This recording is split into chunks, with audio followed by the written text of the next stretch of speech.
नमस्कार दोस्तों, कैसे हैं आप सब। उम्मीद करती हूँ कि आप सब बहुत अच्छे होंगे। सटतिला एकादशी व्रत कथा। सटतिला एकादशी का व्रत सुनते समय हाथों में तिल जरूर ले और व्रत जब समाप्त होता है तो ये तिल को जो है विष्णु भगवान के समक्ष आपको छोड़ देना चाहिए। तो चलिए जानते हैं सटतिला एकादशी व्रत कथा के बारे में। सटतिला एकादशी व्रत कथा के अनुसार प्राचीन काल में मृत्यु लोक में एक ब्राह्मणी रहती थी। वह सदैव व्रत किया करती थी। एक समय वह एक मास तक व्रत करती रही। इससे उसका शरीर अत्यंत दुर्बल हो गया।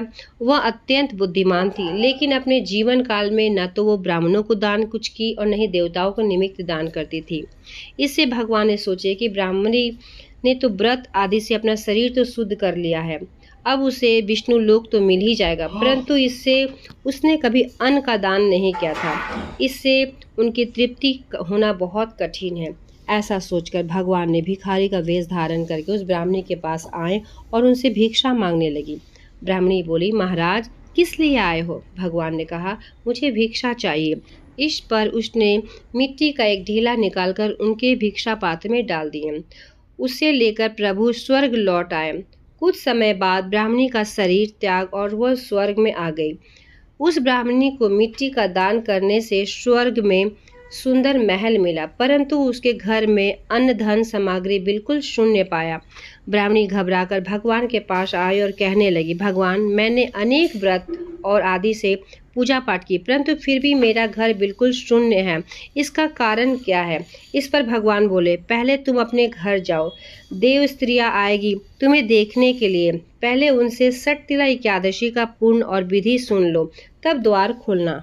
ऐसा वचन सुनकर वो अपने घर गई और देव स्त्रियां आई और द्वार खोलने को कहा तो ब्राह्मणी बोली, आप मुझे देखने आई हो तो सटतिला एकादशी का महत्व मुझसे कहो। उनमें से एक देव स्त्री ने सटतिला एकादशी का महत्व सुनाया। तब ब्राह्मणी ने दरवाजा खोल दिया। देवांगनाओं ने उसे देखा कि वह ना तो गंधर्वी थी और न ही असुरी, वरना पहले जैसे मानुषी है। उस ब्राह्मणी ने अपने कथा अनुसार सटतिला एकादशी का व्रत किया। इसके प्रभाव से वह सुंदर और रूपवती हो गई तथा उसका घर अन्न धन से भर गया।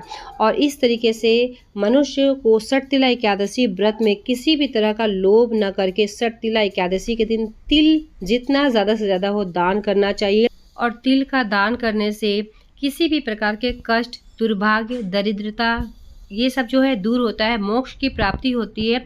साथ ही इस दिन जो है तिल का इस्तेमाल, आप तिल का प्रयोग हवन, प्रसाद, स्नान, दान, भोजन और तर्पण के रूप में भी तिल का प्रयोग कर सकते हैं।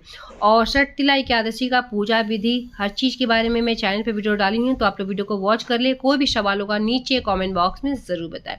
चलिए मिलती हूँ एक नए वीडियो के साथ, तब तक के लिए धन्यवाद।